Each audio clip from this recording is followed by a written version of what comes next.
بسم الله الرحمن الرحيم. الرحمن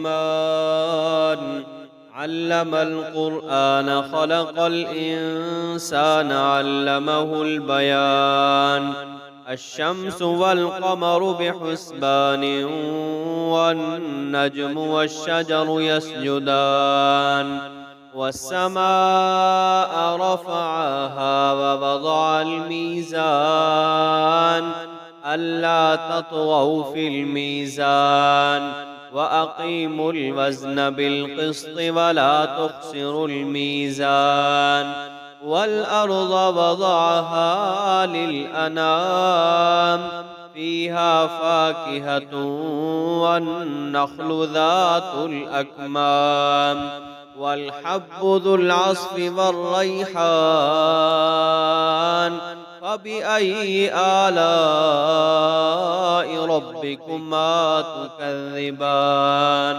خلق الإنسان من صلصال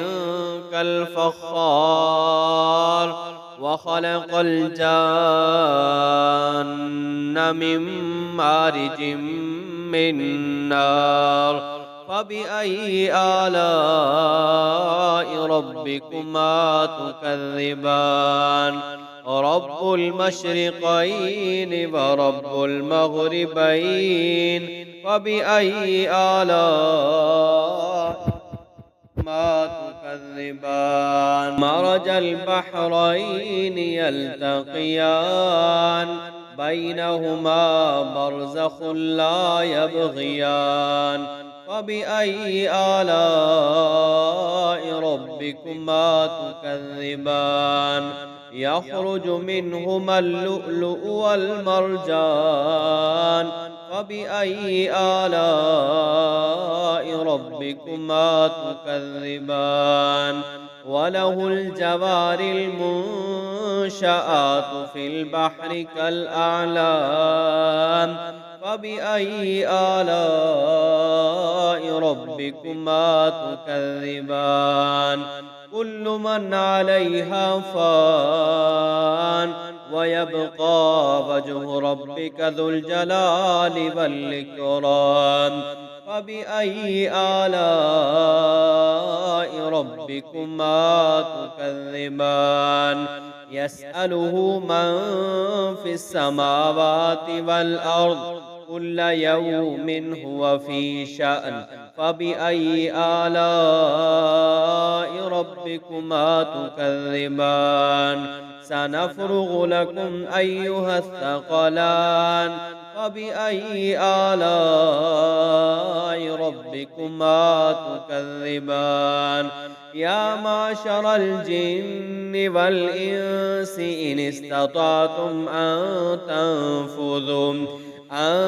تنفذوا من أقطار السماوات والأرض فانفذوا لا تنفذون إلا بسلطان فبأي آلاء ربكما تكذبان يرسل عليكما شواظ من نار ونحاس فلا تنتصران فبأي آلاء ربكما تكذبان فإذا انشقت السماء فكانت وردة كالدهان فبأي آلاء ربكما تكذبان فيومئذ لا يسأل عن ذنبه إنس ولا جان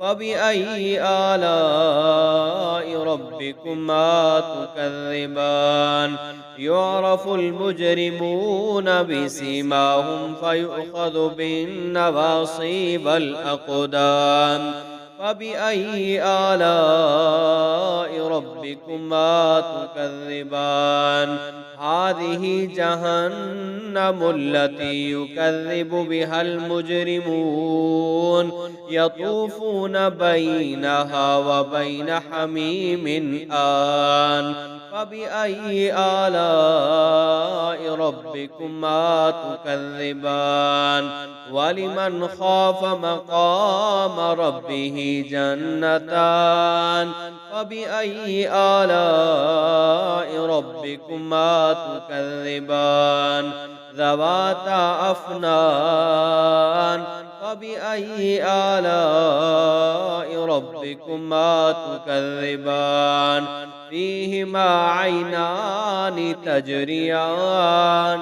فبأي آلاء ربكما تكذبان فيهما من كل فاكهة زوجان فبأي آلاء ربكما تكذبان متكئين على فرش بطائنها من استبرق وجنى الجنتين دان فبأي آلاء ربكما تكذبان فيهن قاصرات الطرف لم يطمثهن إنس قبلهم ولا جان فبأي آلاء ربكما تكذبان كأنهن الياقوت والمرجان فبأي آلاء ربكما تكذبان هل جزاء الإحسان إلا الإحسان فبأي آلاء ربكما تكذبان ومن دونهما جنتان فبأي آلاء ربكما تكذبان مدهامتان فبأي آلاء ربكما تكذبان فيهما عينان نضاختان فبأي آلاء ربكما تكذبان فيهما فاكهة ونخل ورمان فبأي آلاء ربكما تكذبان فيهن خيرات حسان فبأي آلاء ربكما تكذبان حور مقصورات في الخيام فبأي آلاء ربكما تكذبان لم يطمثهن إنس قبلهم ولا جان فبأي آلاء ربكما تكذبان متكئين على رفرف خضر وعبقري حسان فبأي آلاء ربكما تكذبان تبارك اسم ربك ذي الجلال والإكرام.